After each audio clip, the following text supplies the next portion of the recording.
He had $14 in his checking account, not $1,400. 14. So how did that same man end up running a business with a team of employees 3 years later? Stay with me, because the answer isn't luck. It was one simple habit that changed the way he handled every paycheck. Daniel Cross was 34, driving delivery routes across Columbus, Ohio, 12 hours a day. Every 2 weeks, his paycheck landed the same way. Rent pulled itself out first, then the phone bill, then the car payment. By the time Daniel actually looked at his balance, there was almost nothing left, like watching water drain before you even got a drink. He used to tell himself he wasn't bad with money, he just never had enough of it to matter. But he'd seen coworkers who earned less than him somehow build savings, buy used cars outright, even start side businesses. And every time, Daniel had the same excuse. Maybe next month. Next month never came. Then, on a rainy Tuesday in March, everything shifted.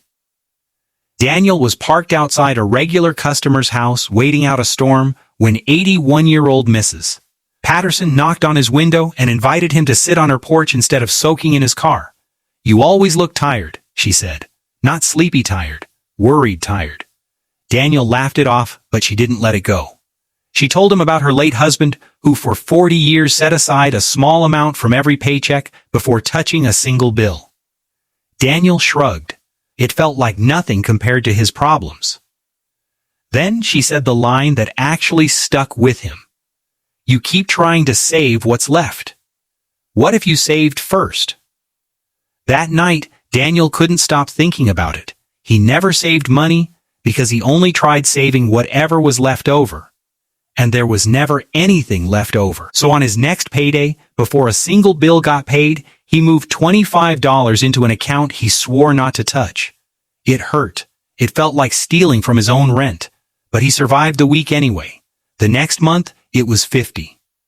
When he hit his first $100, something clicked. It wasn't about the number. It was proof he could actually do this. By the time he passed 500, his whole mindset had shifted. He stopped thinking, "I don't make enough," and started thinking, "I need to control what I already make." Then June came, and his car broke down. For the first time in his life, Daniel actually had savings, and now there was a real emergency staring him down. Every instinct told him to drain the account and fix it. Instead, he picked up extra weekend shifts, gritted his teeth, and left the savings untouched. It was the hardest month of the year. But when he came out the other side, his account still had $1,100 in it. That number gave him something he'd never had before. Breathing room. With that breathing room, Daniel started noticing things he'd ignored for years. Wasted takeout money. Forgotten subscriptions. Small leaks everywhere. A coworker mentioned an old pressure washer sitting in his garage, so Daniel bought it for $80. He washed one driveway for $20. Then he had 5 regular customers. It wasn't all smooth. One month, 2 of his regulars canceled the same week his equipment needed repairs. And Daniel almost talked himself into quitting the side work altogether. Instead, he knocked on 3 new doors that weekend. One said yes, that one customer became 5 more through referrals, and slowly, weekend income turned into steady income. Steady income let him hire 1 helper. Then 2. Then 4. 3 years after that conversation on the porch, Daniel stood in a small rented office above a hardware store, looking at the crew he now managed. It wasn't flashy, no mansion, no private jet, just proof that a habit, repeated quietly, could outlast the toughest financial hole. Daniel still visits Mrs. Patterson every few weeks with coffee and an update. She always asks the same question. "Still paying yourself first?"